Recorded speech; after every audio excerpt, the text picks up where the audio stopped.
For today's meditation, let us read from 1 Kings chapter 12, verses 1 to 15. Rehoboam went to Shechem, for all Israel had come to Shechem to make him king. And as soon as Jeroboam the son of Nebat heard of it, for he was still in Egypt, where he had fled from King Solomon, then Jeroboam returned from Egypt. And they sent and called him, and Jeroboam and all the assembly of Israel came and said to Rehoboam, "Your father made our yoke heavy.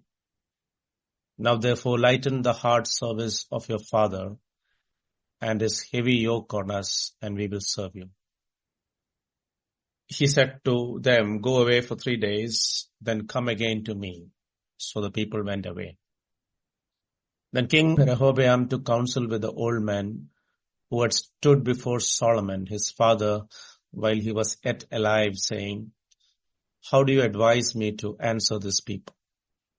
And they said to him, "If you will be a servant to this people today and serve them and speak good words to them, when you answer them, then they will be your servants forever."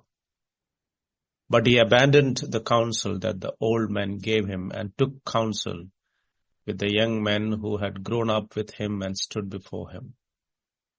And he said to them, "What do you advise that we answer this people who have said to me, 'Lighten the yoke that your father put on us'?" And the young men who had grown up with him said to him, "Thus shall you speak to this people who said to you, 'Your father made our yoke heavy, but you lighten it for us.' Thus shall you say to them, 'My little finger is thicker than my father's thighs. And now whereas my father laid on you a heavy yoke, I will add to your yoke. My father disciplined you with whips, but I will discipline you with scorpions." So Jeroboam and all the people came to Rehoboam the 3rd day, as the king said, "Come to me again the 3rd day." And the king answered the people harshly, and forsaking the counsel that the old men had given him, he spoke to them according to the counsel of the young men, saying, "My father made your yoke heavy, but I will add to your yoke. My father disciplined you with whips, but I will discipline you with scorpions." So the king did not listen to the people, for it was a turn of affairs brought about by the Lord, that he might fulfill his word, which the Lord spoke by Ahijah the Shilonite to Jeroboam the son of Nebat.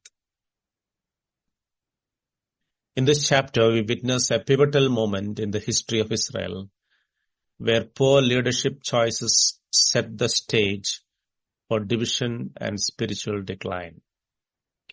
Solomon, despite having great wisdom and ruling over the largest territory Israel had ever possessed, left behind a kingdom that was fractured. Though he had 700 wives and 300 concubines, we hear of only one son in the scriptures mentioned, Rehoboam. Despite Israel's wealth, fame, and recognition in the world, it was spiritually deteriorating. Solomon's pursuit of pleasing his foreign wives led him to adopt their idolatrous practices, violating God's commands. We read in the previous chapter that Solomon followed Ashtaroth, the goddess of Sidonians, and Milcom, the abomination of the Ammonites. He built altars for these false gods, such as Chemosh of Moab and Molech of the Ammonites. His foreign wives sacrificed and worshipped these idols, leading Israel into spiritual ruin. This spiritual compromise set the stage for the chaos and division that would follow in the reign of his son Rehoboam. When Rehoboam ascended the throne, the people of Israel, led by Jeroboam, approached him with a plea to lighten the heavy burdens placed on them during Solomon's reign. Solomon had heavily taxed the people and conscripted them into the forced labor to complete his ambitious projects, which took a toll on their physical well-being. Yet despite these grievances, the people seemed more concerned about their comfort rather than the nation's spiritual decline. Rehoboam sought advice on how to respond to the people's request. He first consulted the elders who had served his father Solomon, and they wisely counseled him to lighten the people's burdens. However, Rehoboam rejected their advice without giving it a second thought and turned to his younger peers, those who had grown up with him. These friends advised him to increase the people's workload and rule with an iron fist. Rehoboam's decision to follow their advice rather than the wisdom of the elders would have disastrous consequences. Proverbs 13:20 states, "The one who walks with the wise will become wise, but a companion of fools will suffer harm." Rehoboam's choice of companions sealed his fate. His young advisors were foolish, disregarding God's ways and following the oppressive practices of pagan kings who ruled with tyranny to inflate their self-image and complete their personal projects.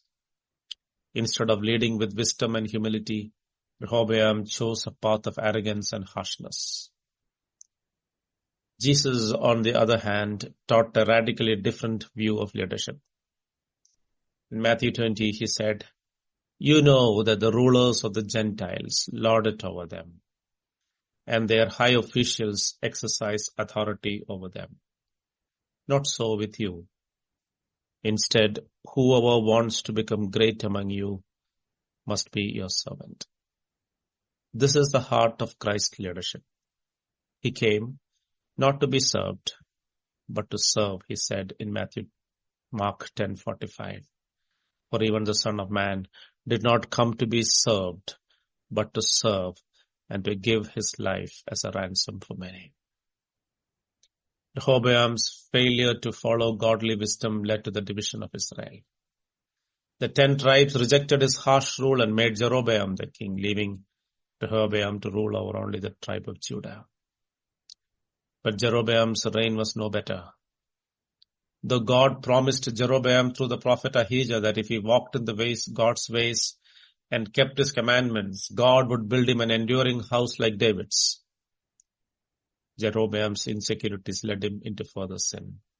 Fearing that the people would return their allegiance to Rehoboam if they continued worshipping in Jerusalem, Jeroboam made 2 golden calves and led Israel into idolatry. Jeroboam's decision was rooted in fear and pragmatism rather than faith and obedience to God. He created a religion of convenience, holding worship to fit his agenda rather than following the one true God. This sin of Jeroboam became a standard of wickedness, and future kings of Israel would be compared to. Jeroboam's idolatry was not just an isolated incident. It had long-lasting consequences for the entire nation. As parents and leaders, we must be vigilant about the influences that shape our children. God foresaw the dangers of foolish friendships and instructed parents to diligently teach his commands to their children. In Deuteronomy 6, verse 6-7, he said, "These words that I command you today shall be on your heart. You shall teach them diligently to your children, and shall talk of them when you sit in your house, when you walk by the way, and when you lie down, and when you rise." Solomon's failure to follow this command led to the spiritual downfall of his son, Rehoboam. Preoccupied with building his wealth, pleasing his wives, Solomon neglected the spiritual training of his children. In Ecclesiastes chapter 2, verse 18-19, he laments, "I hated all the toil in which I toiled under the sun, seeing that I must leave it to the man who will come after me, and who knows whether he will be wise or a fool. Yet he will be master of all for which I toiled and used my wisdom under the sun. This also is vanity." The story of Rehoboam and Jeroboam is a powerful reminder of the importance of choosing wise companions and mentors. It highlights the long-term consequences of poor leadership and spiritual neglect. When we choose to walk with fools, we suffer harm, not only in our personal lives, but also in the lives of those we lead. Let us be careful about the choices we make, both for ourselves and for our families. Let us protect our children from the spiritual dangers of ungodly influences, teaching them to walk in God's ways from an early age. We must reject the temptation to shape God and His commandments to suit our preferences. Instead, let us wholeheartedly cling to Christ, who is the true model of wisdom, leadership, and service. Rehoboam's downfall serves as a cautionary tale for us all. A companion of fools will indeed suffer harm, but those who walk with the wise will thrive.